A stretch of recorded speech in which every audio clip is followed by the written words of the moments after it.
Bonjour à toutes et à tous, et oui, près d'un an jour pour jour depuis notre dernier épisode, 11e art est de retour pour notre plus grand plaisir et on l'espère aussi pour le vôtre. Moi c'est Valentin et je suis très heureux de pouvoir faire cette première émission avec vous depuis un an.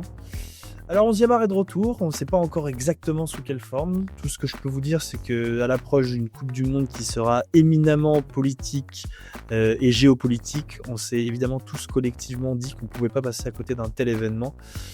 Donc on est en pleine réflexion pour savoir quelle forme cela prendra, mais on est en train de vous concocter un petit dispositif spécial pour couvrir cet événement et surtout pour critiquer toutes les dingueries à venir de la bande à Donald. Donc restez connectés sur nos réseaux sociaux, on vous tiendra informés dès qu'on aura un petit peu plus d'informations à vous communiquer. En attendant, d'ici la Coupe du Monde, on s'amusera à publier ponctuellement quelques petits épisodes pour vous faire patienter d'ici là.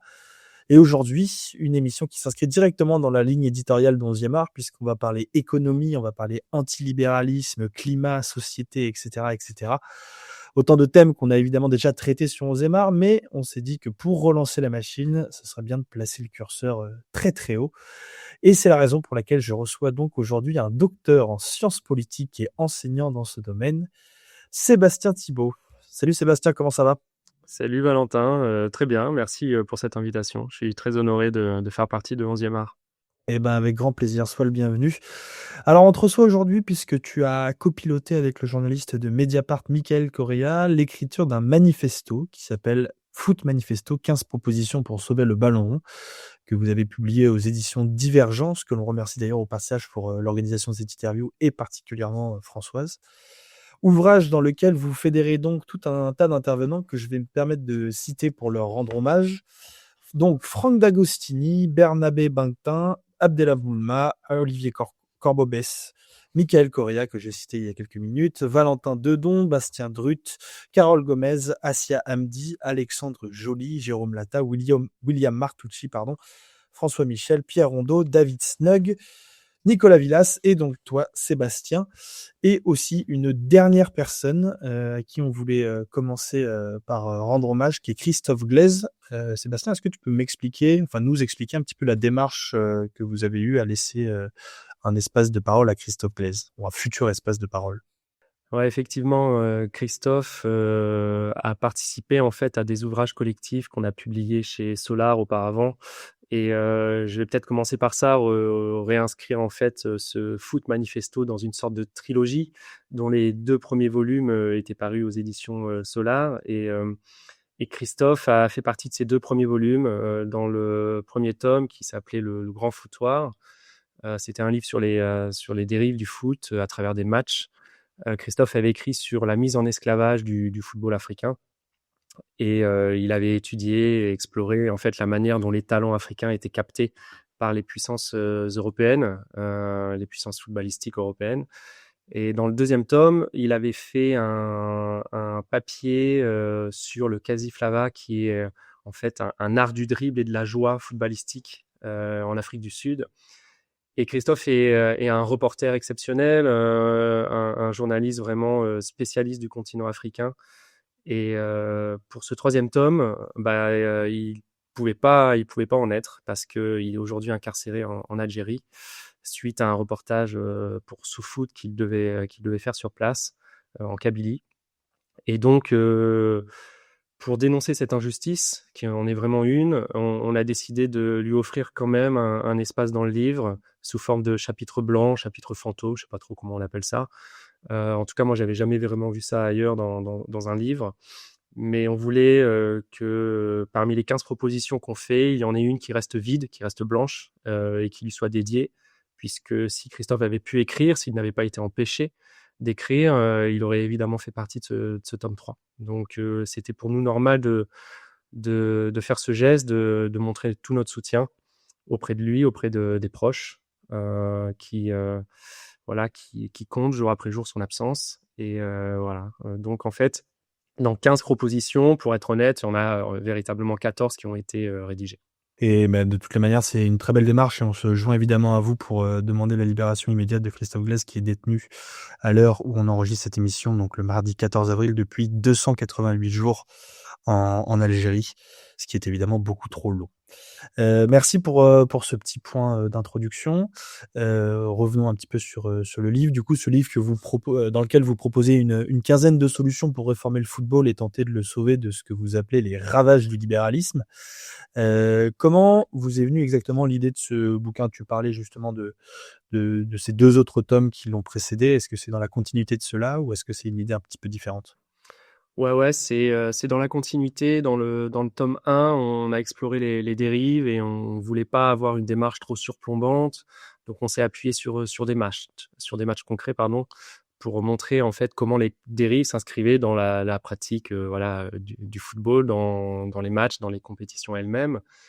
Et dans le tome 2, on a voulu finalement explorer les espaces de résistance, les contre-pouvoirs en fait face au foot business.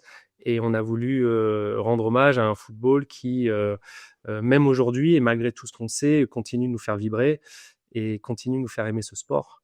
Donc, si tu veux, il y avait un peu la thèse et l'antithèse.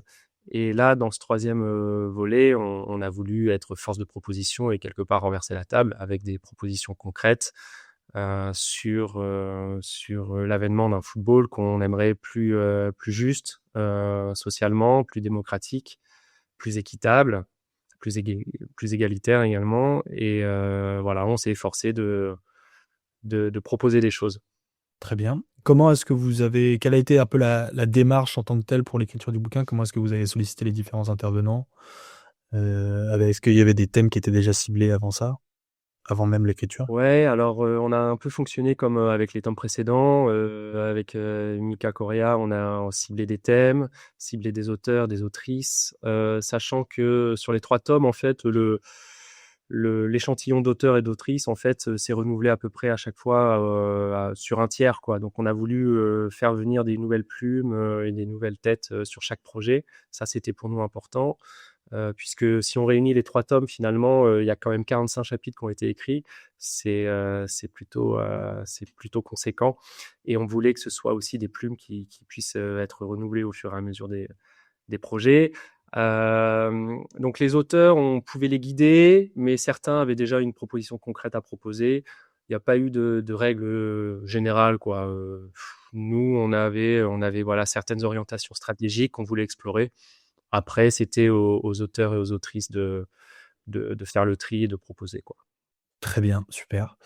Si on rentre un petit peu dans le détail du bouquin, quel constat général est-ce que toi et de manière collective vous tirez du football actuel et de ses dérives? C'est une question très large pour commencer, hein. Ouais, non, mais c'est une bonne question. D'un côté, on a toujours ce sport qui est adoré massivement, hein, qui est capable de produire des joies collectives, irremplaçables, des retournements de situation, des souvenirs de stade ou même de terrain vague ou de city, quoi. Qu'aucun autre secteur marchand dans le sport ne s'est fabriqué. Donc là, je prêche pour ma paroisse, pour le football. Je trouve que le football a ce mérite-là, en tout cas, de produire des joies immenses, notamment parce qu'il est fondé sur la rareté. Voilà, la rareté du but, la rareté du score. Donc voilà pour les choses à dire sur ce sport qui continue de fonctionner. Mais de l'autre côté, ce même football est pris dans une fuite en avant qu'on qualifie de productiviste. Plus de compétition, plus de matchs, plus de tournées estivales à chaque fois, jusqu'au mondial à 48 équipes, jusqu'au mondial des clubs, maintenant à 32 équipes. Tout ça au point de menacer en fait la santé des joueurs et le sens même, je crois, des tournois. Donc le calendrier du foot, il est tenu par une économie qui est très financiarisée. Droits TV exorbitants, paris sportifs à l'appel aujourd'hui qui colonisent les maillots, les écrans, le sponsoring fossile qui est omniprésent. C'est un modèle économique qui transforme les clubs et les joueurs en fait en produits financiers et en actifs échangeables. Donc ça, c'est une sacrée, c'est une sacrée dérive selon nous. On peut aussi parler de la gouvernance mondiale qui est confisquée en fait par la FIFA et quelques grandes ligues qui fonctionnent un peu comme un cartel avec l'attribution des coupes du monde, à la Russie, au Qatar, à l'Arabie Saoudite en 2034, tout en fermant les yeux évidemment sur les droits humains, sur le climat. Aux États-Unis aussi, hein. Tu peux les citer, hein. Bien sûr, ouais, bien sûr, cette Coupe du Monde 2026 à l'ère du Trumpisme, c'est quelque chose d'affreux, quoi. D'autant plus sur le plan écologique. Donc ouais, on est dans cette ambivalence-là, quoi, en tant que supporter de foot, quoi. On aime le foot pour tout un tas de bonnes raisons, et il nous débecte pour également tout un tas de raisons qui sont scandaleuses, et il faut les dénoncer, Mm. et il faut essayer de faire de cette critique sociale également une force de transformation et de proposition. Et c'est ce qu'on essaye de faire, parce que malgré tout, le foot reste un formidable laboratoire de pratiques sociales et d'expérimentation, quoi. Des clubs populaires, des collectifs féministes, queer, équipes de migrants, il y a de l'actionnariat populaire qui s'organise et qui montre finalement qu'un autre usage du foot est possible, qu'il soit éducatif, solidaire, démocratique, et que ce football-là existe déjà. Et donc on l'explore et on veut le renforcer. Voilà. Très bien. Et justement, vous mettez un mot sur tous ces mots MAUX, si je puis Ouais. dire. C'est évidemment la question du libéralisme et même le néolibéralisme, comme on peut l'appeler. Est-ce que c'est un sujet qui est pas du tout abordé dans l'ouvrage? Est-ce que justement cette dérive néolibérale footballistique, c'est pas tout simplement à l'image aussi d'une dérive néolibérale beaucoup plus large, d'un point de vue gouvernemental, d'un point de vue étatique, qui a, alors je sais pas, depuis 50 ans en France, sans véritable, enfin je dis en France, mais c'est le cas dans énormément d'autres pays, sans véritable régulation, dans des démocraties qui sont souvent ultra centralisées, ce qui est aussi le cas de la FIFA et même des fédérations nationales, le tout sans véritable contre-pouvoir aussi. Est-ce que c'est justement pas à l'image de cette mouvance économique globalisée? Ouais, je pense que je peux rejoindre cette hypothèse très facilement. On retrouve un peu la même histoire, quoi, la dérégulation depuis les années 80-90.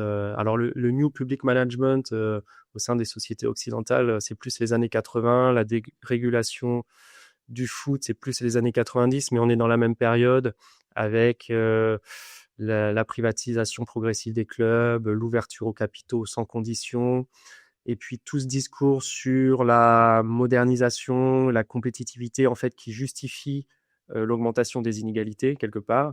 Donc tout ça, c'est un peu le même schmilblick, quoi. Mmh.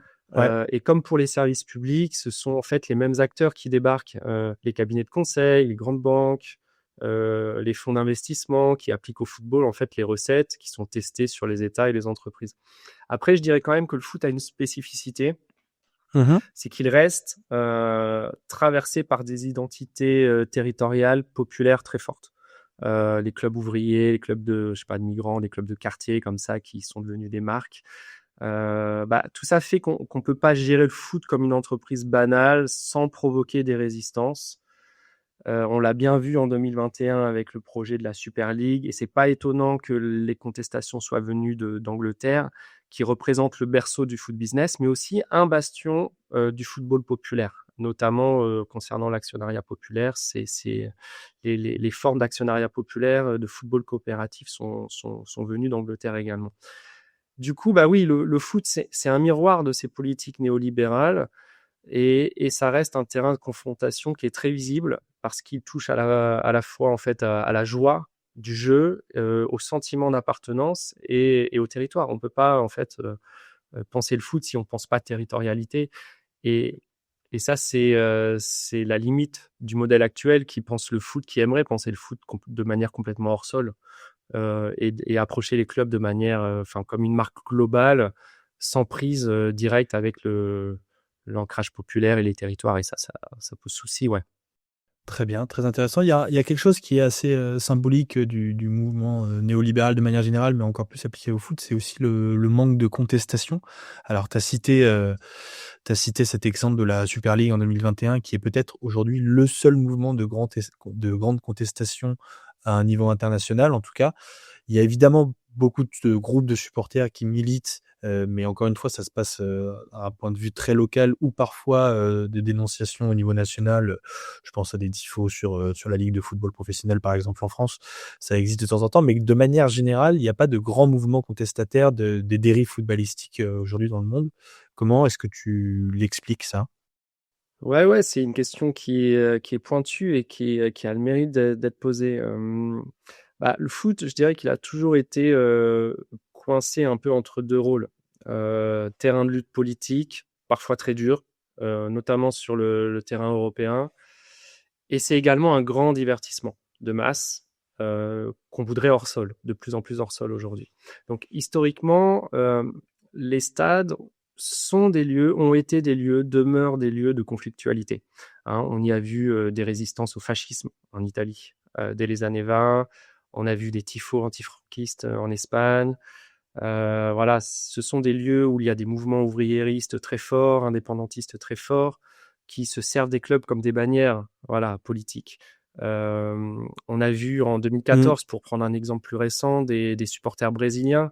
On peut pas taxer le Brésil de pas aimer le football. Des supporters brésiliens en fait qui ont contesté la Coupe du Monde au nom des services publics sacrifiés et complètement dégradés pour l'accueil de cette Coupe du Monde-là. Donc, le foot, ça a toujours été un terrain de lutte, malgré tout. Et dans le même temps, c'est vrai que le foot est aussi vécu comme une des rares respirations pour les classes populaires. Et depuis des décennies, on entend ce discours, ouais, le foot, en fait, c'est un peu tout ce qui nous reste pour souffler. Donc, on va pas y mettre de la politique, quoi. Et les dirigeants exploitent cette faille, exploitent cette tension. Et dès qu'il est question de climat, de racisme, de Palestine ou de corruption de la FIFA, en fait, on renvoie les supporters à leur devoir de fait, à cette injonction-là, en expliquant que les stades sont pas faits pour ça, sont pas faits pour faire de la politique, tout en utilisant eux-mêmes, alors je pense à la FIFA, le football pour en faire du soft power ou du washing politique, quoi. Mais voilà, l'histoire du foot est jalonnée d'exemples de contestation, des grèves massives de supporters contre la Super League en 2021. Les stades, c'est là où il y a des manifestations et des banderoles contre le mondial au Qatar, je m'en souviens. Il y a des tifos pour la Palestine un peu partout dans le monde, Ouais, bien sûr. contre l'extrême droite. Il y a des campagnes de boycott, tu vois, qui sont menées également, même pas seulement contre des compétitions, mais aussi contre des sponsors qui sont jugés toxiques. Donc, en fait, si l'impression domine que le foot échappe aux contestations, c'est surtout parce que ces luttes sont dispersées et elles sont localisées. Et ces luttes sont également réprimées, criminalisées et dépolitisées a posteriori. On parle d'incidents de tribune plutôt que de conflits sociaux souvent. On interdit un tifo au lieu de débattre du message. On interdit un déplacement de supporters de manière plutôt automatique aujourd'hui, notamment en France. Donc voilà, pour revenir au livre et conclure sur la question, c'est l'enjeu du livre, je crois, aussi, quelque part, c'est de recoller les morceaux. De montrer qu'il y a un fil commun entre des tifos de quartier, entre des banderoles pour Gaza, entre les campagnes contre la Super League ou l'ignominie des paris sportifs, quoi. C'est de sortir un peu de ce cercle-là d'inaction où chacun peut se renvoyer la balle sur qui est responsable, qu'est-ce qu'il faut faire, etc. Je ne sais pas si j'ai bien répondu à la question. C'est une question compliquée. Ouais, bien sûr, non, c'est très compliqué. Voilà. Et justement, ce cercle de l'inaction, c'est la notion de triangle de l'inaction, c'est un sujet dont on parle beaucoup dans les enjeux écologiques notamment, qui consiste à se rejeter chacun la faute, où en gros les citoyens accusent l'État de ne rien faire, l'État accuse les entreprises, et les entreprises souvent accusent les citoyens eux-mêmes, ce qui fait qu'on rentre dans un cercle vicieux et que du coup plus personne ne fait rien. Donc ouais, c'est quelque chose qui est assez fréquent et qui s'applique aussi au football. Et justement, t'as évoqué un petit peu l'objectif du livre. Je voulais savoir quel était, alors évidemment de synthétiser tous les problèmes, etc. Ça c'est hyper important et c'est un ouvrage qui est assez essentiel de ce point de vue-là. Mais je voulais savoir quel était l'objectif en tant que tel. Est-ce que l'objectif c'est de proposer un ouvrage qui se dise un petit peu radical, et en l'occurrence de radical dans le sens de vouloir pousser des solutions et peut-être les militer, je sais pas, auprès d'instances, ou est-ce que c'est juste un ouvrage qui se veut radical pour faire parler et pour aussi peut-être aussi déplacer un petit peu la fenêtre d'Overton et mettre en avant ces sujets qu'on évoque évidemment pas énormément, en tout cas d'un point de vue macro, dans le monde du football. Ouais, écoute, le premier objectif, effectivement, c'était de partir d'un constat assez dur sur le foot business, mais sans se réfugier non plus dans le tout est pourri ou dans le c'était mieux avant, quoi. En fait, montrer qu'il y a encore des marges de manœuvre qui sont très concrètes à tous les niveaux. Oui, d'où l'intérêt de proposer des solutions. Ouais, c'est ça, voilà, des solutions concrètes à tous les niveaux. Donc radical, oui, le livre l'est, le revendique dans le sens où il va à la racine des problèmes. Voilà, qui possède les clubs, qui décide des calendriers, qui encaisse les droits TV, comment fonctionne la FIFA et les méga événements, quel rôle jouent les paris sportifs dans l'économie du foot et sa monétisation actuelle. Est-ce que le Ballon d'Or c'est une bonne idée? Pourquoi la VAR encore? Enfin voilà, tout ça, oui, on va à la racine, donc on est radical. Mais le livre rappelle aussi ce qui est véritablement dangereux, qui est peut-être le deuxième sens de radical, de ce qui fait peur. Euh, En fait, c'est pas nous qui sommes dangereux dans nos propositions, quoi. Ce qui est dangereux, selon nous, c'est le système productiviste actuel qui épuise les corps, abîme les territoires, alimente les inégalités et rend le foot, en fait, de moins en moins soutenable, tout simplement, quoi. Donc, l'objectif, oui, tu parlais de la fenêtre d'Overton, oui, rendre discutable à travers ce livre des idées aujourd'hui jugées peu crédibles. Allez, je prends l'exemple du Ballon d'Or. Ouais. Qui veut abolir le Ballon d'Or aujourd'hui? Je crois pas grand monde. Pourtant, on le propose. Pourquoi? Peut-être qu'on en reparlera. Mais je pense à d'autres propositions. Encadrer fortement les paris sportifs, limiter le pouvoir de la FIFA. Bon, on peut rêver, mais on peut au moins formuler ce rêve. Imposer des éléments d'actionnariat populaire également, repenser les stades, non pas comme des arènes essentiellement privatisées et événementielles, mais aussi comme des équipements à mission. Enfin bref, on a plein de propositions qui sont pas si folles, pas si utopiques, qui peuvent être mises en place. Et le livre, c'est pas un programme gouvernemental clé en main, tu vois. C'est plutôt une boîte à idées et un manifeste, quelque chose qui sert de support à la discussion dans les clubs, les tribunes, les institutions et pourquoi pas les mouvements sociaux. D'accord, mais vous n'avez pas pour volonté, vous, d'aller porter ce truc-là devant les institutions, de militer directement vers ce genre de choses?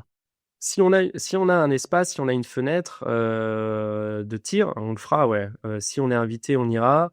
Est-ce qu'un livre comme celui-ci est suffisant pour qu'on pousse nous-mêmes les portes de la Fédé, de l'UEFA, de la FIFA? Sans doute pas. Par contre, c'est un livre qui est là pour ouvrir le dialogue avec les supporters.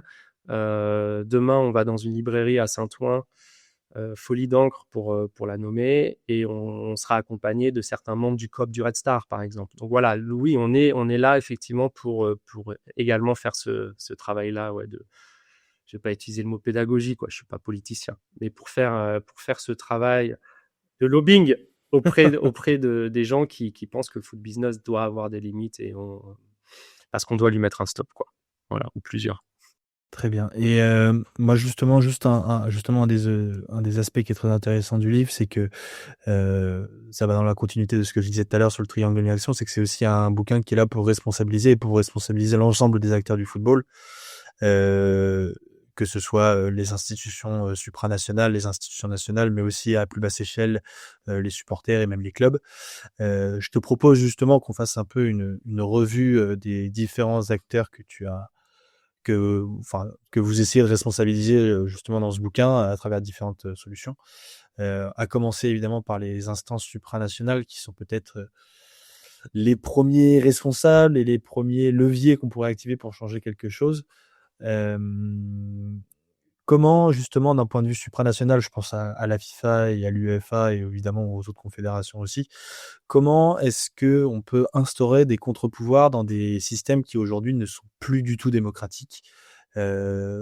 Et donc de la même manière, comment est-ce qu'on arrive à réformer une institution qui est irréformable? C'est un sujet que Bastien Drut, notamment dans son chapitre, essaye à laquelle il essaie de répondre, mais c'est pas vraiment, il n'y a pas vraiment de solutions qui sont apportées dans ce sujet-là, et je sais pas si elles existent, ces solutions. Ouais, Bastien Drut, effectivement, lui a écrit sur la soutenabilité des grandes compétitions.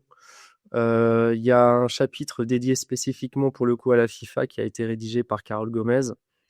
Et là, effectivement, donc, elle part du constat que tu viens de faire, c'est-à-dire la FIFA ne peut pas se réformer d'elle-même. Voilà. Donc, quand on parle de la FIFA, quand on parle de contre-pouvoir, il faut déjà rappeler que la FIFA, elle fonctionne aujourd'hui comme un petit empire sportif, quoi. On a une organisation qui compte plus de membres que l'ONU, qui distribue, tu vois, des centaines de millions aux fédés, qui choisit les hôtes les pays hôtes et les villes hôtes des Coupes du Monde. Et c'est une institution qui n'a ni électeurs, ni véritable responsabilité, ni transparence démocratique, tu vois. Infantino, il parle comme un chef d'État qui est en réélection sans cesse, alors qu'il n'a de compte à rendre qu'à un congrès qui en fait est très verrouillé. Donc les affaires, on l'a vu, de type FIFA Gate, en fait, ont montré que quand il y a des coups d'arrêt, quand il y a des stops mis à la FIFA, ces stops-là, ils viennent de l'extérieur. Donc en l'occurrence, c'était la justice américaine, c'était la justice suisse, et ça peut être aussi les enquêtes journalistiques. Donc la réforme, la refonte, elle viendra pas de l'intérieur, elle viendra pas de mécanismes internes d'autorégulation. Ça, je crois que si on prône cette chose-là, on est dans l'utopie, c'est clair. On est en train de rêver. Donc, dans le livre, on essaie d'installer des contre-pouvoirs à plusieurs niveaux.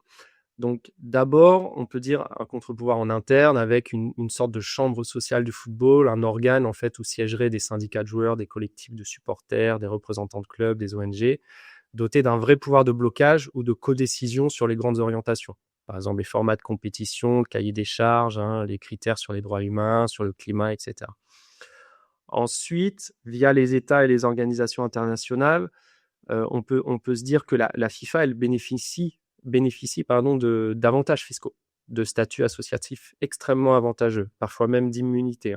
Donc, au-delà d'un certain seuil, ces avantages pourraient être conditionnés à des contreparties très concrètes: publication des comptes, audit indépendant, limitation stricte des mandats, transparence sur les contrats commerciaux, etc. Je me permets de te couper justement à ce sujet-là. Ouais, dis-moi. Pour donner un exemple à nos auditeurs, la FIFA avait instauré un bureau en France à l'hôtel de la Marine, donc en plein cœur de Paris, et je sais que la FIFA était exemptée fiscalement de tout impôt via les tractations qu'ils avaient eues avec Emmanuel Macron notamment, enfin entre Emmanuel Macron et Gianni Infantino, et c'est typiquement sur ce genre de levier qu'on pourrait appuyer pour faire pression sur la FIFA, mais visiblement c'est pas les volontés politiques en tout cas d'Emmanuel Macron à ce moment-là. Ouais, bah tout à fait. Bah c'est rien de nouveau sous le soleil, quoi. Moi, je pensais aussi à un autre niveau, tu vois. Non, mais franchement, la fiscalité et le monde de l'argent, enfin, faudrait faire 15 tomes là-dessus, quoi. Et il y a tout à repenser dans tous les domaines. Certains peut-être tombent des nues en apprenant qu'Emmanuel Macron est un grand libéral. Ouais, peut-être, ouais. Peut-être. Bah, ils ont encore un an pour se réveiller. Exactement. Après, c'est trop tard. Mais en tout cas, ouais, on pourrait penser aussi à un niveau, je pense aux grandes fédérations régionales, là. Si l'UEFA, les autres, là, les coalitions Afrique, Asie, etc., en fait, si elles disaient clairement non à certains formats délirants ou à l'attribution d'une Coupe du Monde à un régime autoritaire, par exemple, en fait, la FIFA, elle pourrait être obligée de revoir sa copie. Parce que son produit, il perd en légitimité si ce message-là est porté par les confédérations. Sauf que c'est pas le cas. Après, il y a le niveau effectivement qui est peut-être attendu, c'est-à-dire le niveau de la contestation, de la mobilisation sociale, c'est-à-dire la pression de la société civile, de manière organisée, donc ONG, syndicats de joueurs, associations de supporters, pourquoi pas quelques sponsors plus soucieux de leur image, qui peuvent peser sur des compètes. Bon, bah là, l'enjeu, ce serait de transformer les mobilisations qui sont dispersées, et ça, je le répète, les mobilisations existent, mais elles sont dispersées. Et on pourrait les transformer en une sorte de coalition capable de parler d'une seule voix face à Zurich, quoi, face à la FIFA. Donc l'idée, ce serait de rappeler que le football, en fait, il appartient pas à la FIFA. Nous, on considère que c'est un bien commun mondial. Et l'instance que représente la FIFA doit redevenir un organisateur sous contrôle et pas un empire comme ça au-dessus des lois avec une sorte de président à tout faire. Qui se fout de tout et de tout le monde, quoi. Voilà, je veux dire, les phrases d'Infantino, là, c'est bon, on n'en peut plus, quoi. On a passé le cap de la désolation, là. C'est juste une réalité alternative aujourd'hui. Et justement, j'ai une question. Est-ce que, alors je sais pas du tout si c'est ton domaine de spécialité, mais je pense que c'est un sujet qui t'intéresse un peu quand même. Est-ce que toi ou l'un d'entre vous s'est penché un moment sur la question de s'intéresser à des ouvrages d'écologie radicale, qui sont souvent des ouvrages dans lesquels sont posées la question de savoir comment est-ce qu'on fait entendre notre voix dans un monde qui se désintéresse totalement de ces sujets-là? Est-ce que justement s'inspirer de méthodes parfois un petit peu plus radicales, je pense notamment à la désobéissance civile, qui sont des choses qui permettent souvent de faire passer des messages, et là encore de déplacer la fenêtre d'Overton comme on en parlait tout à l'heure. Est-ce que vous êtes inspiré? Est-ce que vous vous êtes posé la question de savoir si ça pouvait être intéressant de se pencher sur ces questions-là pour le bouquin? Ouais, ouais, on a un chapitre qui est dédié au climat, hein. C'est Barnabé Binquetin qui s'en est occupé. Bah, écoute, clairement, ouais, on peut s'inspirer de l'écologie radicale, clairement, puisque l'enjeu, c'est évidemment de sortir du greenwashing, hein, du verdissement, de la communication et d'entrer en fait dans un rapport de force, un peu comme le font au quotidien les mouvements d'écologie radicale dans d'autres secteurs. Donc, on peut effectivement d'abord imaginer des actions très visibles, quoi, qui seraient calées, enfin en tout cas calquées sur ce que fait déjà le mouvement climat, donc des interventions symboliques pendant les tirages au sort, des banderoles et des happenings lors des congrès de la FIFA ou de l'UEFA. Donc ce genre de choses existe déjà. Euh, il y a aussi des campagnes transnationales contre certains sponsors, hein, en particulier les majors fossiles, là, ou les compagnies aériennes qui sont ultra présentes dans le foot. Donc ça, c'est un autre Ouais. levier, hein. Si des groupes de supporters, des ONG, même des athlètes, en fait, appellent ensemble au retrait d'un sponsor ou à la fin d'un partenariat, bah, en fait, ça commence à attaquer le vernis du foot business, hein, tout ça. Après, il y a l'idée du quota carbone, voilà, appliqué au football, qui pourrait permettre de matérialiser ce que serait une compatibilité climat, quoi. On fixerait dans ce cas-là un nombre maximum de vols pour une compétition, une distance totale plafonnée entre les villes hautes, des critères sur le type de transport utilisé, puis on obligerait la FIFA, l'UEFA en fait, à dessiner leur format à l'intérieur de cette enveloppe-là. Donc ça, avec la mutualisation des infrastructures, tu vois, priorité aux stades déjà existants. Voilà, désolé. Même si la FIFA a pour but d'universaliser le foot, si un jour le Pakistan devient un pays riche et porteur de ballons ronds, bah désolé, on ne vous fera pas de Coupe du Monde au Pakistan, quoi. Il faudra se satisfaire des infrastructures déjà en place. Et effectivement, les infrastructures sont déjà bien identifiées sur certaines parties du monde et il faudra s'en contenter, quoi.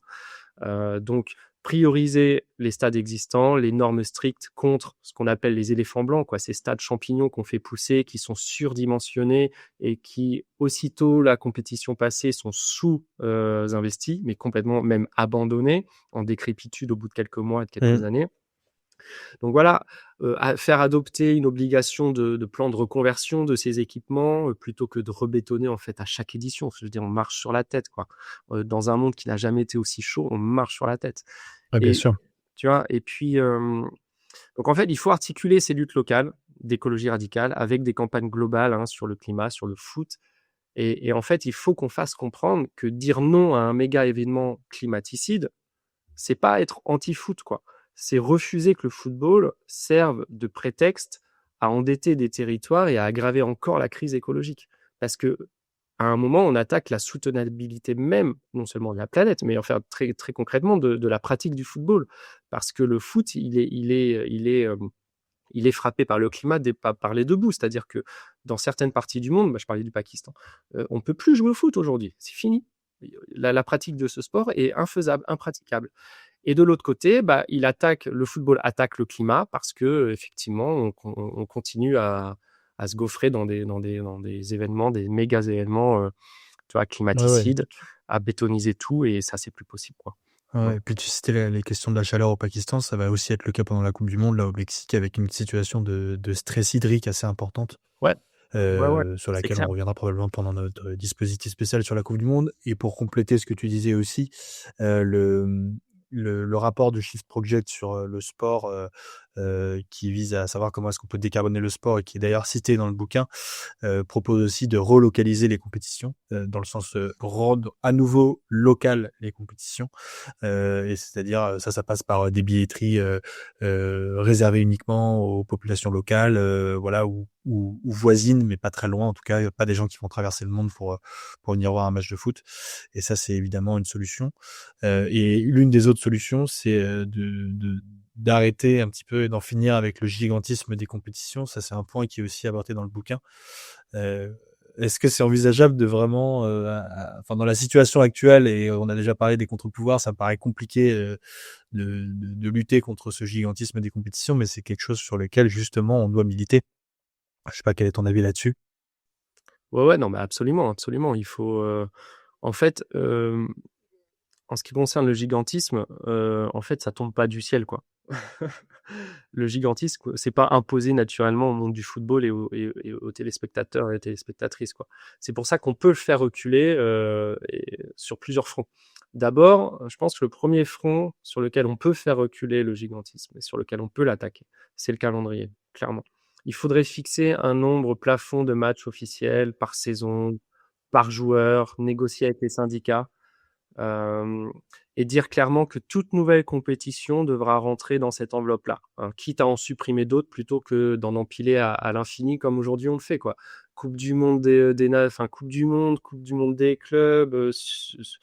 On pensait à la Super League, mais c'est quoi? C'est la Ligue La des Ligue des Nations qui a Nations, été ouais. créée il n'y a pas si longtemps aussi pour les sélections nationales. Ouais, et puis la Coupe du Monde, Infantino et Wenger voulaient la vendre tous les 2 ans. Enfin bref, on peut pas, quoi. Stop. Ensuite, donc ça, c'est la question du calendrier, il faut taper dessus. Ensuite, il y a la question sur le format de ces compétitions. Donc, il faut arrêter de croire que plus c'est gros, mieux c'est. Parce que en fait, il faut défendre des tournois à taille humaine, moins d'équipes, moins de stades, moins de déplacements. Ce qui peut en fait redonner d'ailleurs quelque part un peu de suspense et d'aléa sportif en fait aux compétitions, parce que chaque match va vraiment compter et on évitera les poules interminables comme ça où tout est plié d'avance. Hein, là entre juin et juillet, sur les 2 premières semaines, on va se taper des 7-2 et des 8-1, quoi. C'est clair, on le sait. Et ça rend pas le produit très qualitatif, quoi. Le produit foot très qualitatif, mais d'un point de vue très capitalistique. Donc voilà, calendrier, format. Après, on peut attaquer le modèle par le cahier des charges, tout simplement, c'est-à-dire imposer qu'avant d'attribuer un mondial ou un euro, bah, il y ait un audit social et écologique indépendant, hein, pas fait par l'UEFA ou la FIFA eux-mêmes, hein, mais qui fixe des limites sur les nouvelles constructions, la jauge des stades, la durée des tournois, la distance entre les villes, tout ça, quoi. Donc en fait, il faudrait privilégier les pays qui disposent déjà d'un parc de stades raisonnable. Donc ça, on le mentionnait tous les deux tout à l'heure. Il faut renoncer aux éléphants blancs une fois pour toutes et à cette exigence absurde d'avoir 40 000, 60 000 places minimum pour des matchs de poule, en fait, parce que ça on les remplit pas très souvent. Et il faut remettre en scène, en fait, un autre imaginaire de la grandeur, quelque part. Rappeler ce qui s'est passé en 82, en 86, en 98, en fait. On se souvient de ces tournois-là pour la qualité du jeu, pour les histoires de sélection et la manière dont le tournoi a été vécu par les populations, par les fans. Et on ne se souvient pas de ces tournois-là pour le nombre de rencontres au programme, ni pour la taille des loges Oui, mais VIP. moi, je vais me mettre un peu dans l'avocat du diable. Moins de matchs, c'est aussi moins de revenus télé, enfin, des contrats de sponsoring moins importants. Mais l'argent, c'est le nerf de la guerre, hein, tu le sais autant que moi, Sébastien. Enfin, tu vois, comment est-ce que la FIFA peut adopter une démarche où elle va gagner moins d'argent? Bah déjà, elle en gagne beaucoup. C'est pas comme si, tu vois, elle était en galère, hein. Elle gagne Elle beaucoup peut, trop. elle peut en gagner moins. C'est là où on voit le parallèle encore avec le libéralisme en Bah France, oui. avec les milliardaires qui veulent gagner toujours plus d'argent sans même se poser la question de savoir Bah pourquoi est-ce ouais, qu'ils on auraient est, besoin de on est plus dans d'argent. l'hybris à un moment donné, en fait. On sait même plus pourquoi il y a autant d'argent. Alors, effectivement, la FIFA dit qu'elle redistribue aux fédérations. Ce qui est vrai, c'est dans ses statuts, il y a une redistribution d'argent, mais la redistribution, elle n'est pas à la hauteur, en fait, des bénéfices qui sont engendrés pour les compètes. Je sais plus combien de milliards a engendré la FIFA au Qatar. Je crois que c'était plus de 6 milliards. Et le ratio de l'investissement, franchement, il 7 est. milliards, je crois, ouais. Ouais, c'est ça. Alors, je veux dire, l'investissement sur place et puis les bénéfices qui sont engendrés ensuite, c'est juste colossal. Donc, en fait, est-ce que on serait plus malheureux avec un football un peu moins riche? Est-ce que un football moins riche porterait atteinte à l'universalisation du football? Je suis pas sûr. Je suis vraiment pas sûr. Je pense Moi, je suis qu'on peut s'en contenter, en fait, d'un football moins riche. Moi, je suis totalement d'accord avec toi. Et puis, même si on prend le contre-pied à ça, avoir une FIFA qui serait précurseur sur les questions écologiques, qui bannirait tout sponsor fossile de ces compétitions, qui instaurait je sais pas, une forme de régulation de quota carbone, etc. Je pense qu'elle aurait tout à y gagner. Alors, peut-être pas à court terme financièrement, mais à long terme, je pense qu'il y aurait beaucoup plus d'entreprises qui seraient intéressées pour investir dans ce genre de choses. Ça permettrait de repenser le produit de manière totale, quoi. Ouais, c'est ça. En fait, le bon exemple, c'est ce que font les Américains, notamment avec la NBA, quoi. Euh, on dit souvent, ouais, la NBA, c'est du capitalisme avec du communisme. On va pas exagérer les choses, hein. Ça reste une ligue extrêmement capitalistique. Mais ça montre en fait, même les ligues les plus puissantes économiquement, comme la NBA, en fait, ou même la première ligue dans le foot, en fait, sont pas celles qui ont laissé faire le marché totalement. Ce sont celles qui ont mis en place des règles fortes. On parle d'un NBA, d'un salary cap. En première ligue, on parle d'un partage des revenus par rapport au droit TV qui est bien plus intéressant que ce qu'on pratique nous en France. Et en fait, tout ça, c'est Et puis pourquoi une draft aussi qui redistribue le... Exactement, ouais, exactement. Et tout ça, c'est juste pour que le produit sportif, il reste attractif pour le vendre. Donc même d'un point de vue capitalistique, en fait, laisser faire le marché absolument dessert le marché. Donc en fait, il faut une régulation interne parce que si 2 ou 3 clubs écrasent toutes les compètes, si le suspense il disparaît, en fait, c'est la valeur télévisuelle qui finit par s'effondrer. Et en France, on pourrait plaider pour une LFP qui est à la fois plus forte et plus démocratique, quoi. Une ligue qui soit pas capturée par 2 ou 3 présidents comme ça, des clubs qui puissent dire non en fait à des projets délirants, à des formats délirants, et qui donnent aussi une voix réelle, je sais pas, à la Ligue 2, aux clubs amateurs, aux syndicats de joueurs, aux associations. Là, je sais qu'il y a une Ligue 3 qui est en cours de création.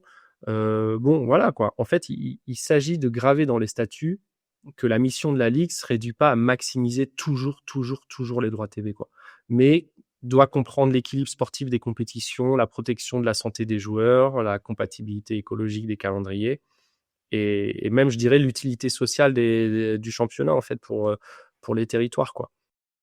Très bien. Bah justement, tu as commencé à aborder plein de points qui se situent peut-être au niveau un petit peu inférieur, d'un point de vue macro. On n'a pas beaucoup parlé des instances supranationales. Je voulais descendre un petit peu, parler des instances nationales, dans lesquelles j'inclus aussi l'État. Quel est, selon toi, le rôle que doit jouer l'État dans ces dispositifs de régulation? Ouais, c'est pas une question facile ça, parce Non. que Débrouille-toi maintenant. notamment d'un point de vue notamment d'un point de vue de gauche, Ouais. honnêtement. Qu'est-ce qu'on doit attendre de l'État? Non, tu vois, c'est une vraie réflexion Bah oui, oui, d'ordre État-providence.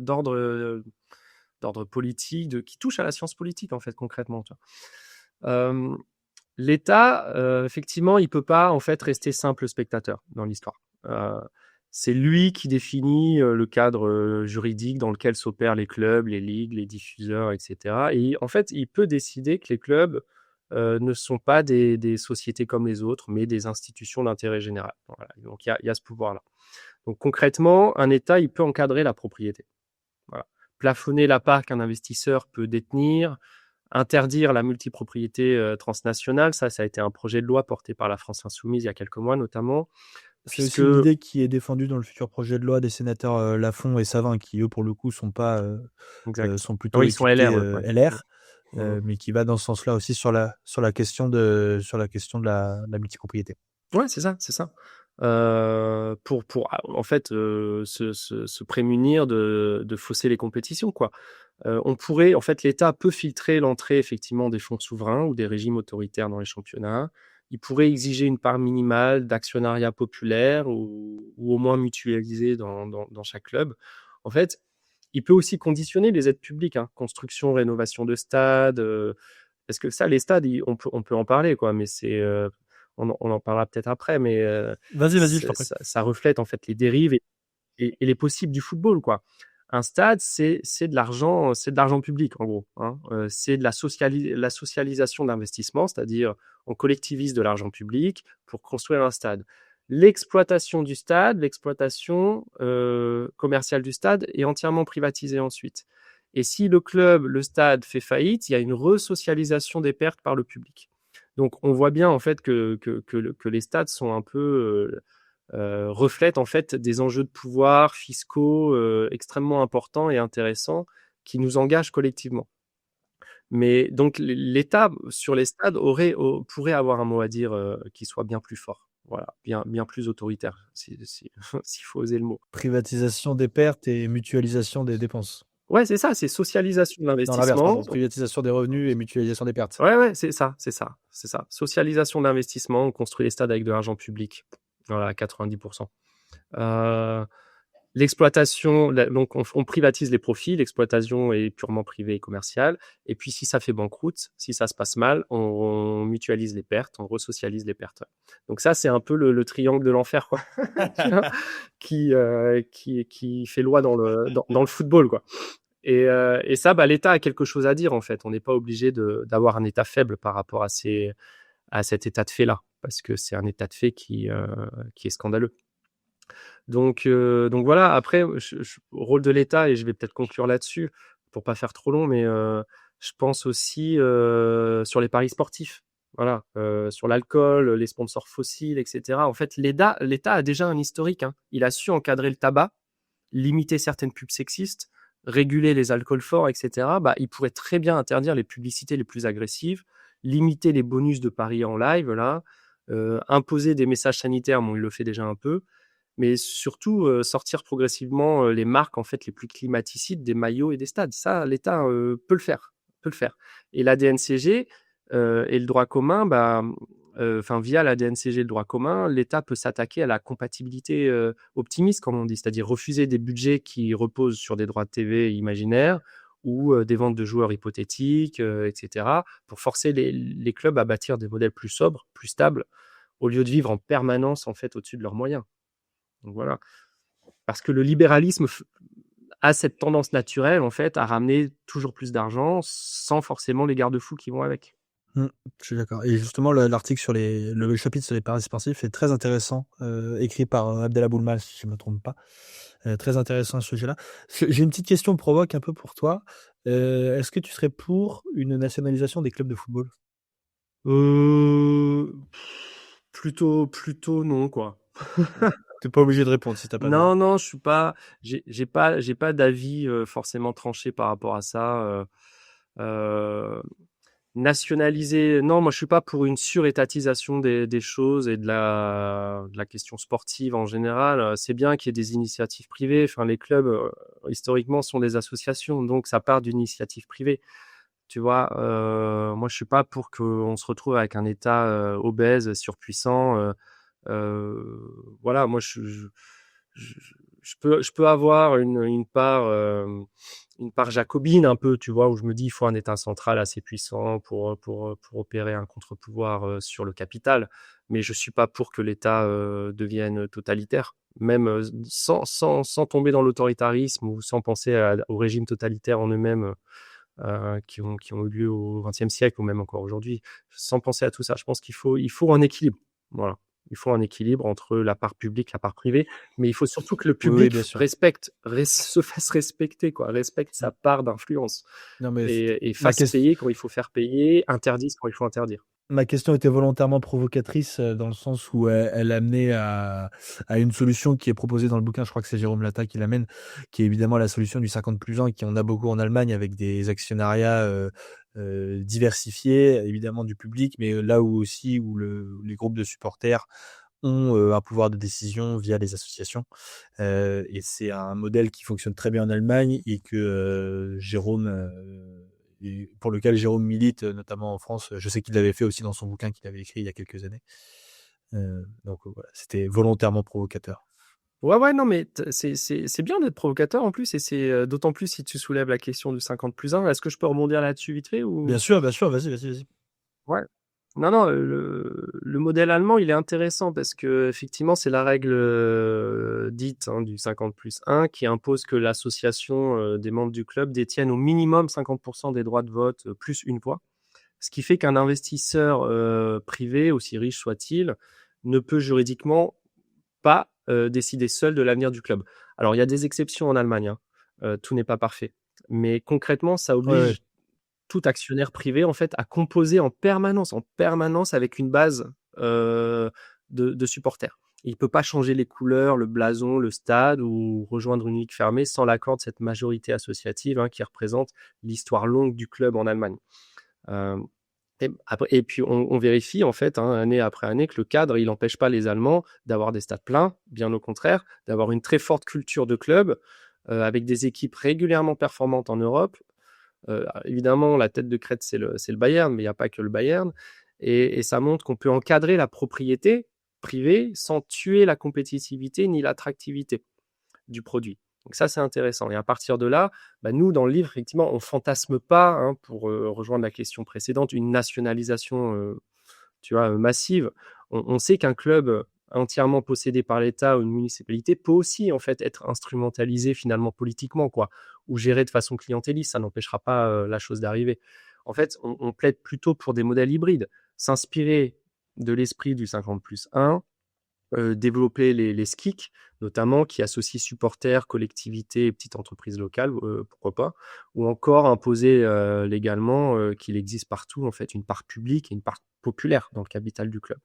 Donc en fait l'enjeu est le même, c'est qu'aucun club ne puisse être entièrement capturé par un fonds opaque, par un milliardaire comme ça volatile ou un fonds souverain, et qu'il existe toujours un contre-pouvoir local capable de s'opposer à des choix qu'on juge destructeurs, quoi. Voilà.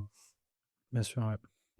Et justement, pour revenir un peu sur le rôle de l'État, là où l'État peut jouer un rôle, c'est que la première solution, c'est que la Ligue de football professionnel, c'est une sous-délégation de service public. Et donc, il y a évidemment énormément de leviers sur lesquels s'appuyer, et toutes les solutions que tu as proposées tout à l'heure s'appuient aussi sur le fait que la Ligue de football soit une sous-délégation de service public, et que le ministre des Sports, quand il y en a un, parce que c'est pas obligatoire qu'il y en ait un dans les gouvernements respectifs, a aussi le droit de s'imposer sur ce genre de décision-là. Est-ce que tu penses justement que le ministère des Sports devrait avoir plus de pouvoir sur ce sujet-là? Et est-ce que parce que par exemple, c'est une des solutions envisagées dans le projet de loi de Michel Savin et du sénateur Lafont. Est-ce que tu es pour ce genre d'idée-là? Et est-ce que de manière plus générale, tu as pu observer les recommandations de cette loi-là? Et est-ce que tu en penses? Ouais, moi je pense que le ministère Beaucoup de questions d'un coup, désolé. Ouais, non. Le ministère des Sports, en fait, a largement été affaibli sur les dernières années, et il se contente trop souvent d'entériner les décisions de la FFF ou de la LFP. Donc, le projet, c'est évidemment pas de faire du ministre des Sports un super président bis sur le football, mais au moins de lui rendre une capacité de contrôle et d'orientation, quoi. Donc ça peut passer par des conventions d'objectifs en fait avec les fédés, sur les questions de calendrier, de paris sportifs, de sponsors, de climat, d'égalité, etc. En fait, le ministère là peut fixer des lignes rouges clairement et conditionner certaines subventions au respect de ses engagements. C'est comme ça quand normalement ça marche en fait les choses. Et en parallèle, on pourrait, les collectivités qui financent et qui possèdent la plupart des stades, qui gèrent les transports, et qui voient concrètement les effets sociaux des clubs sur leur territoire. En fait, on pourrait à ces collectivités-là leur donner un vrai poids, dans la gouvernance des enceintes sportives et dans les conventions d'occupation, quoi. Ça pourrait réancrer en fait le football de manière locale, et je pense que ce serait assez vertueux. Donc on pourrait envisager que tout ne dépende pas de l'État, que tout ne dépende pas du ministère des Sports. On pourrait envisager une forme de décentralisation, démocratique, pour avoir une répartition comme ça du pouvoir, une mutualisation des forces et des expertises. Voilà, je pense. Et effectivement, tu mentionnais le rapport. Je le connais pas sur le bout des doigts, ce rapport, mais sur les orientations un peu stratégiques qui en sortent. En tout cas, j'ai davantage lu les recensions médiatiques du rapport, et moi je trouve que c'est plutôt favorable de manière générale. Non, mais c'est exactement ça. Je pense que ce projet de loi a une certaine unanimité transpartisane. En tout cas, c'est l'impression que j'en ai eue sur les différents retours que j'ai pu voir ou écouter. Je voulais, il nous reste pas énormément de temps, donc je voulais qu'on évoque encore une fois, qu'on descende un petit peu encore une fois dans l'échelle macro. Je voulais m'intéresser un petit peu au club, mais tu as évoqué déjà pas mal de sujets à ce niveau-là, donc je vais encore descendre d'un cran et évoquer la question des joueurs, de savoir comment est-ce qu'on politise un petit peu le rôle des joueurs de foot. C'est un chapitre qui est dédié, il y a un chapitre qui est dédié à ça dans le bouquin, qui est très intéressant, et je voulais que tu nous fasses part un petit peu de ces solutions que vous avancez. Ouais, c'est le chapitre de Nicolas Villas. Ouais, Sur le exactement. salariat dans le football, ouais. Dans son chapitre, il fait un rappel très concret, c'est-à-dire que derrière l'image des superstars millionnaires, en fait, il y a un joueur moyen qui est un salarié précaire et qui joue souvent grâce à des contrats courts, avec une carrière qui peut être brève et une forte insécurité financière, en fait. Et à l'échelle mondiale, c'est la FIFPro, hein, il cite je crois que le rapport de la FIFPro qui montre que près de la moitié des pros en fait dans le monde gagnent moins de 1 000 $ par mois. Voilà, des joueurs pros. Donc du coup, il faut arrêter de penser le footballeur uniquement comme une vedette ou une marque, clairement. Et il faut le voir comme un travailleur, parce que c'est ce qu'il est en fait. Un travailleur avec des droits sociaux, avec des protections collectives, avec une capacité à se syndiquer et à peser sur ses conditions de travail. Donc ça, ouais, effectivement, ça doit commencer dès les centres de formation. Ça implique de sortir d'une éducation qui est purement technico-tactique, hein, et puis d'introduire, je sais pas, un peu d'histoire sociale du football, des modules sur, bien sûr, le racisme, le sexisme, l'homophobie, tout ça, mais quelque chose aussi de très concret sur le droit du travail, sur les contrats, sur le rôle des syndicats, sur la santé mentale en fait des joueurs qui aujourd'hui est mise à rude épreuve, hein. Les grands joueurs commencent à en parler de plus en plus. En fait, le principe, c'est que les futurs pros ne découvrent pas à 25 ans qu'ils peuvent dire non, qu'ils en ont le droit, qu'ils ont des droits et qu'ils sont pris en fait dans des rapports de pouvoir, dans des rapports de domination au travail avec des agents, avec des clubs, avec des instances, avec des diffuseurs. Le monde du travail est un rapport de domination. Et c'est pas parce que certains footballeurs tirent leur épingle du jeu qu'on ne doit pas repolitiser cette question du travail au sein du football. Donc le livre, c'est vrai qu'on plaide pour en fait qu'on arrête de marginaliser, même de criminaliser systématiquement les prises de parole politiques des joueurs. Quand des joueurs parlent de Palestine, de climat, de violence policière, de discrimination systémique, en fait, il faudrait que les clubs, les ligues, les syndicats les protègent plutôt que les sanctionnent. Et arrêter de les renvoyer en fait à leur devoir de neutralité. Enfin, je veux dire, un joueur de foot, c'est pas un fonctionnaire d'État. Il n'y a pas de devoir de neutralité. Et d'ailleurs, il n'y en a pas pour la FIFA, même si la FIFA aime se draper derrière ça. Donc là encore, on s'appuie sur des exemples de joueurs voilà, qui utilisent déjà leur notoriété pour soutenir des causes sociales, hein. Rashford l'a fait il n'y a pas longtemps. Plusieurs joueurs de l'équipe de France, la Dembélé a parlé de la Palestine il n'y a pas si longtemps, Mo Salah aussi. On a des exemples, hein, voilà, à l'appel, hein, de Non, joueurs bien comme sûr, ça il y en qui a prennent plein. des positions. Bah ouais, c'est ça. Et puis en fait, il faut montrer que c'est pas une anomalie, mais une fonction légitime, en fait, dans un sport aussi exposé, que de pouvoir prendre la parole sans être pénalisé ensuite dans sa carrière, tout simplement. Très intéressant. Il y a une décision qui est très importante qui a été rendue par la Cour de justice européenne il n'y a pas longtemps, qui est en passe de changer radicalement le système des transferts dans le football, c'est l'arrêt Diarra. Alors, on est encore aux prémices de ces grands changements, etc., puisque évidemment les grandes fédérations sont en train d'essayer de s'ajuster. Mais j'ai l'impression qu'encore une fois, ce grand changement alors, va permettre aux joueurs d'être un peu plus en, en, en gestion de leurs droits sportifs et économiques. Mais est-ce que, encore une fois, on n'est pas dans une logique libérale qui, au lieu de transformer le système de manière un peu plus viable, va le transformer et juste déplacer la maximisation du profit vers les joueurs plutôt que vers les clubs? Ouais. En fait, c'est vrai que l'arrêt Diarra, c'est un peu présenté là comme une nouvelle secousse après Bosman, quoi. 30 ans après, quoi. Et en fait, ouais, en reconnaissant certains droits contractuels des joueurs vis-à-vis des indemnités de transfert, je crois que c'était ça en l'occurrence, ça peut ouvrir la porte à plus de liberté, mais aussi à une nouvelle forme de spéculation si rien n'est encadré en fait. Donc le risque, c'est que la liberté accrue profite surtout aux plus puissants, donc les grands clubs, les grands agents, les joueurs déjà très très cotés, et accentue du coup encore plus la logique de marché. Ouais, Nicolas Villas, dans son chapitre, il évoque ça et il propose de rendre en fait cet arrêt de le prendre comme un point d'appui politique, remettre les syndicats de joueurs au centre de la renégociation des règles pour obtenir des plafonds de commission, je crois, des taxes de solidarité. En fait, un mécanisme de redistribution en faveur des joueurs les plus vulnérables et aussi en faveur des clubs formateurs. Donc ouais, on peut imaginer, je sais pas, des fonds de garantie qui seraient alimentés par une part des transferts et qui seraient dédiés à la reconversion des joueurs après leur fin de carrière, à leur protection sociale, aux divisions inférieures aussi, en fait, pour que l'argent du marché ne parte pas uniquement vers le haut, mais sécurise en fait l'ensemble de la pyramide, parce qu'on reste dans un système pyramidal en Europe. en fait, l'enjeu, c'est qu'il faut sortir d'une vision où le joueur, il est considéré comme un actif, seulement un actif sur le plan comptable, et il faut l'assumer comme un salarié à part entière. Il est un acteur potentiel en fait de la transformation du football. On ne pourra pas faire sans les joueurs de foot et les joueuses de foot, au même titre que les éducateurs ou les supporters, quoi. Voilà, tout simplement. Mmh.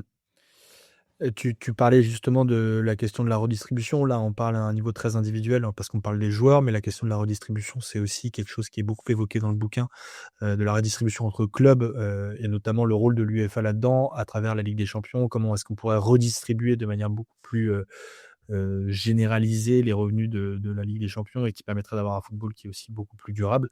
Ça fait 1h02 d'interview, donc on va peut-être pas avoir le temps d'aborder ce sujet-là, mais du coup, je vous invite à aller acheter le bouquin pour en savoir un petit peu plus sur ce sujet-là. Le bouquin, il coûte pas très cher en plus. Hein. Je crois il est à 16 euros. Voilà, 16 euros. Donc 1 euro par solution, on va dire ça comme ça. Ce qui est un bon rapport, je trouve, compte tenu de la qualité des solutions proposées et de la qualité d'écriture aussi des différents intervenants. Donc voilà, je vous invite à aller acheter ce livre. En attendant, moi j'ai une dernière question pour toi, Sébastien, sur les questions un petit peu plus sociales, qui sont des questions qui sont traitées aussi à la fin du bouquin. Je voulais quand même les évoquer parce que c'est hyper important, je trouve, de poser ces questions-là. Pourquoi est-ce qu'un football antiraciste, inclusif, anti-homophobie, enfin pardon, je vais y arriver. Oui, anti-homophobie, c'est ça, j'étais bien. C'est un football qui est plus viable. Et pourquoi est-ce qu'il y a aussi un football écologique est un football qui est plus viable? Elle est cool cette question de conclusion là. J'aime bien. En fait, un football Bah oui, il faut. antiraciste. Ouais, non, elle est parfaite. Un football antiraciste, inclusif, écologique, en fait, c'est pas du politiquement correct, quoi. C'est un modèle qui tient mieux dans la durée. Basta. En fait, socialement, un foot qui laisse prospérer des chants racistes, des violences sexistes, homophobes, qui laisse prospérer les groupes identitaires, en fait, c'est un football qui scie la branche sur laquelle il est assis. Parce qu'il provoque des interruptions de match, il provoque des sanctions, il fait fuir une partie du public qui ne se sent plus en sécurité dans les stades, à commencer par les femmes, les familles et les minorités visibles. Et à l'inverse, on voit que les clubs qui travaillent avec des collectifs antiracistes, féministes, queer, des associations de quartier, des clubs qui développent vraiment le foot féminin et la mixité, en fait, ils réussissent à élargir leur base. Plus de femmes dans les stades, plus d'enfants dans les stades, plus de diversité sociale dans les tribunes, et donc, quelque part, plus de stabilité et plus de légitimité locale aussi. Et donc, sur le plan écologique, ouais, on l'a dit, quoi. Barnabé Bactin, il parle d'un rapport qui s'appelle dans son chapitre Pitches in Peril, qui montre que la majorité des stades du Mondial 2026 dépassent déjà les seuils de jeu sûrs pour au moins un risque climatique majeur, c'est-à-dire inondation, sécheresse, etc. Et, en fait, on estime que le football, en fait, il pèse chaque année l'équivalent d'un pays comme l'Autriche en émissions de CO2, surtout à cause des déplacements, des stades et des sponsors très carbonés. Donc, en fait, ça tient pas, quoi. Plus les formats deviennent XXL, donc mondial à 48 clubs, mondial à 48 nations, mondial des clubs à 32, les tournois éclatés sur plusieurs continents, comme ça, plusieurs pays. En fait, on multiplie les vols non courriers, les risques de rejet politique aussi, les contestations locales. On parlait du Brésil tout à l'heure, mais ça, c'est effectivement des choses qui éloignent les gens du football, quoi. Donc, un modèle plus sobre, avec moins de matchs, avec des tournois qui sont recentrés géographiquement, des infrastructures qui sont réutilisées plutôt que se retrouver en permanence avec des éléphants blancs, en fait, ça protège les finances publiques du pays ou des pays et ça protège la justice sociale, en fait. Et donc, il y a un consentement supérieur, en fait, je pense, au fait de recevoir, en fait, le football chez soi, quoi. Une compétition de football dans son propre pays. Donc, en fait, dit autrement, et je conclue là-dessus, un football antiraciste, inclusif, écologique, c'est pas faire preuve d'un supplément d'âme, c'est pas faire preuve de moraline, quoi. C'est juste la condition même pour que le jeu il reste praticable et socialement accepté et désirable dans 20, 30, 40, 50 ans, au nord comme au sud, tout simplement.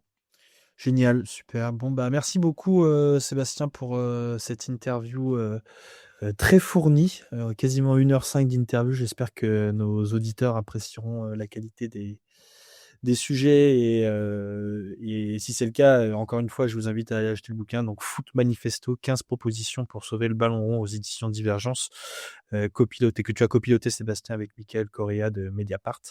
Vraiment un super bouquin de nécessité publique, si je puis dire. Qu'est-ce qu'on peut te souhaiter pour les prochaines semaines, que ce soit toi ou le bouquin, Sébastien? Bah écoute, on peut souhaiter que le livre soit lu par le plus grand nombre et qu'il continue de faire le tour des librairies comme c'est le cas actuellement et puis qu'il puisse insérer les centres de formation, qu'il puisse insérer pourquoi pas la ligue, la fédé et qu'on puisse faire tourner nos idées et que ces idées-là puissent, voilà, convaincre au fur et à mesure.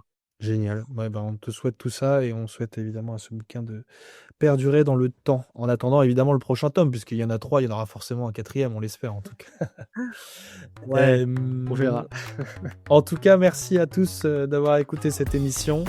Encore une fois, je vous le dis, on est en train de restructurer quelques petits projets sur 11e art, sans réelle visibilité encore, mais vous aurez des informations très prochainement. En tout cas, la Coupe du Monde arrive dans moins de 2 mois, donc il faut qu'on mette ça rapidement en place pour pouvoir critiquer tout ce qui va arriver comme on l'a fait un petit peu aujourd'hui, mais de manière constructive et avec plein de belles solutions.